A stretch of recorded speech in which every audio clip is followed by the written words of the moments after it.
hopefully more positive aspect for you to think about this afternoon. I'm a magistrate in Greater Manchester.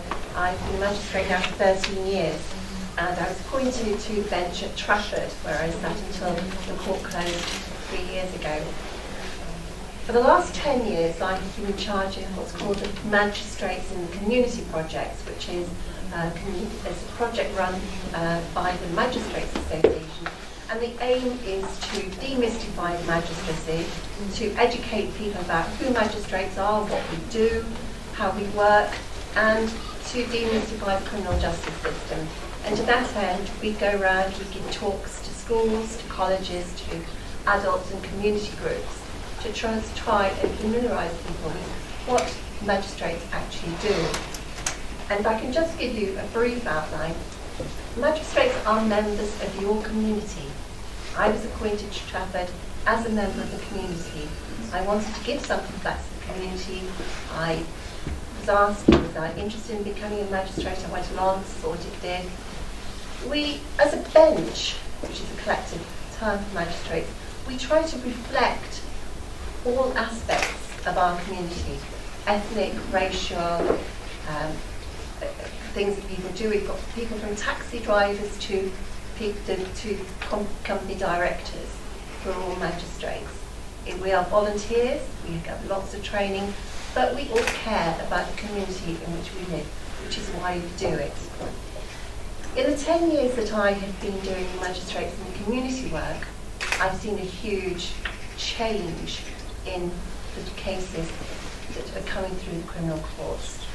Since Trafford Court has closed, I no longer work in the criminal court. I am exclusively in the family court, which is not a criminal court, it's something completely different. But nevertheless, I have close ties with what's going on in the criminal courts, and every time we get sentencing guidelines, we receive those as well. So I'm very up to speed with what is going on.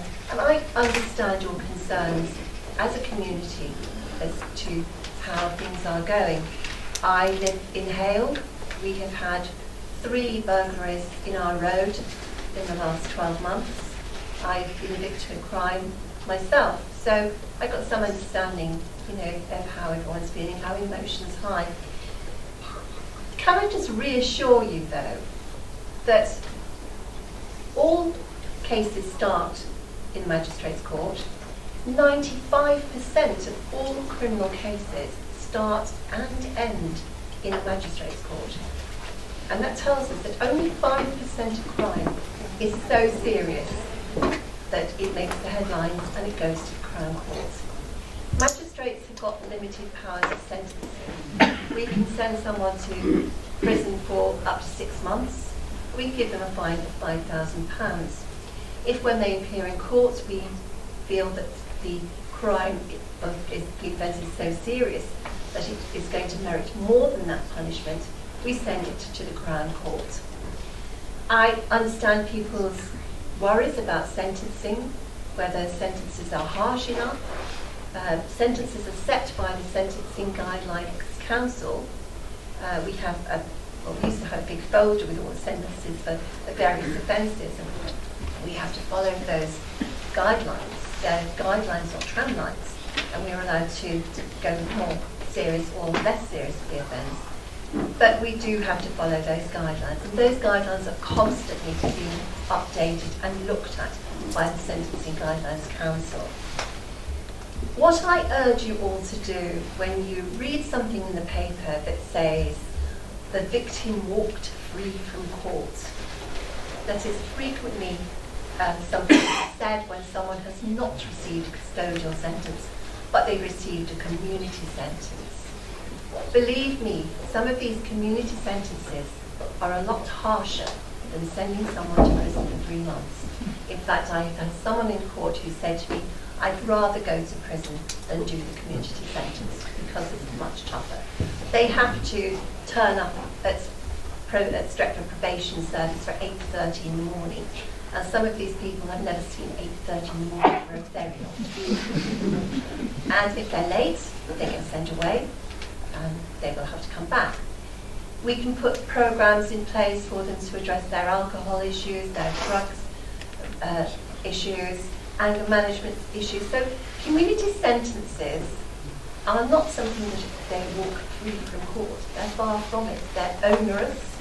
People don't like them because they actually have to put some work into doing them. And generally, they are a good deterrent from reoffending. No guarantees about reoffending. So if I can just put you right about those sentences. But also a general rule on what you read in the papers. Because unless you are in court and you've heard the evidence, you cannot possibly make judgments. Right. Education going into schools, that has changed. When we started, we would go into the year sixes, we talked to them about shoplifting, about assaults, about this, that and the other. Now we're talking to them about knife crime. We're talking to them about sexting. We're talking to them about cyberbullying. The whole issue has changed. I'm immensely proud that 2 days ago I managed to pull off something which I'm so proud of. Got a theatre company from Birmingham actually to come. I saw them on Channel 4 News. They were giving a production about a knife crime incident that happened in a school. We took them into a school in Walkden. They gave presentations to year 7s, years 8s, 9s and 10s. Over 900 pupils received that very powerful presentation.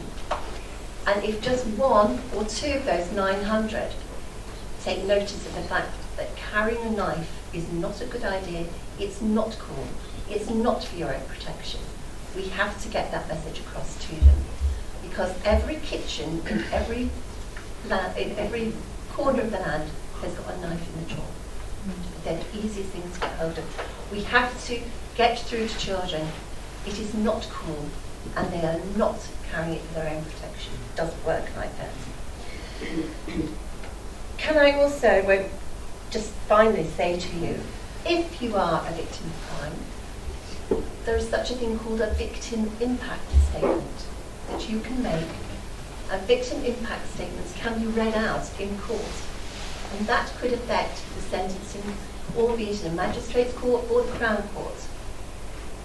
So if you feel passionately, if you are able to put your thoughts on paper, tell the police that you would like the CPS, that you'd like to make a victim impact statement. Believe me, it will be heard, it will be taken into consideration. I have brought some leaflets about Magistrates in the Community project with me. Please help yourself. If you'd like us to come and speak to your group, your school, if you're a teacher and you want us to come into schools, talk to the children, gladly do so. That's what we're here for. And thank you very much for inviting me today.